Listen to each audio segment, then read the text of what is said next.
After a bruising 18 months of COVID shutdowns, live music businesses, artists and fans are hoping for concerts and tours to pick up where they left off in early 2020. Live entertainment was the first to close its doors and is the last to reopen.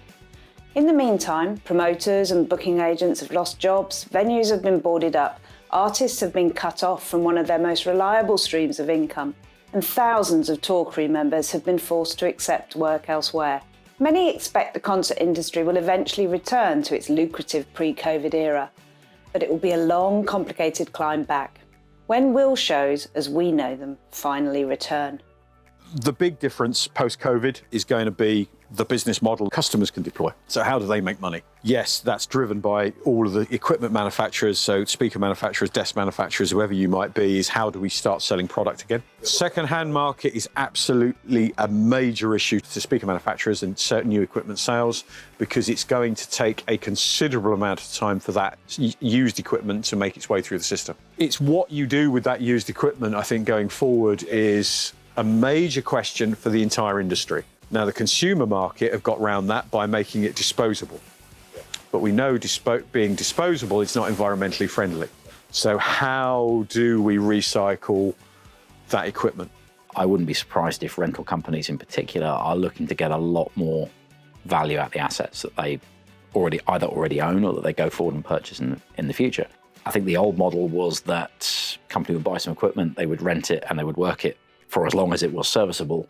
All too often now it seems to be so much more is done on finance, on leasing, companies buying equipment and renting it for a little bit more than they're paying on the lease payments to cover it, which is fine all the while the work's happening. But as I think the horror that a lot of companies found about 18 months ago was suddenly all the work stopped and truck after truck after truck came back into the warehouse of equipment that was still being paid for.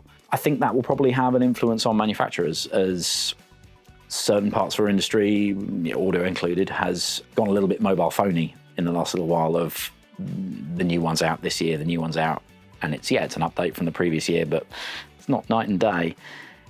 I think manufacturers will also be encouraged to get back to having kit that really does last. We're starting to see events coming back. I've got customers out at the moment, but it's going to take a long time for the level of buying to come back. You've got live sound companies now that have been starved of income for 18 months. The last thing on their minds is going out and buying new gear. One of the things that lockdown has shown is how much we want to go out and have fun and do the things that we enjoy doing, and how much we've missed them and seeing people and listening to live music.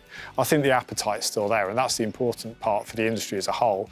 But I don't think that means that it's going to necessarily bounce back quite that quick. I don't mean that in a negative way. I just mean that the expectation might not quite match the reality, because there are going to be parts of the audience that are a bit more reluctant to go back into big crowds until we know that this thing has settled down properly. We need the whole thing to kind of be running again. I think we got another solid year before that's going to happen. Events need to start happening again. People need to start buying tickets, and the whole thing needs to start making, for it to actually get back full circle on there. We're trying to do our part to help with that, because we know it's tough, even for the biggest sound companies and stuff like that, that have been basically, without any work for a while. You just don't flip a switch and have all that come back overnight. There's a lot of preparations going on behind the scenes with a lot of customers and companies and connections that I speak to. They're all preparing and they're all poised and ready to go, but it's all just hinging on this, end of the lockdown and end of the pandemic point, really.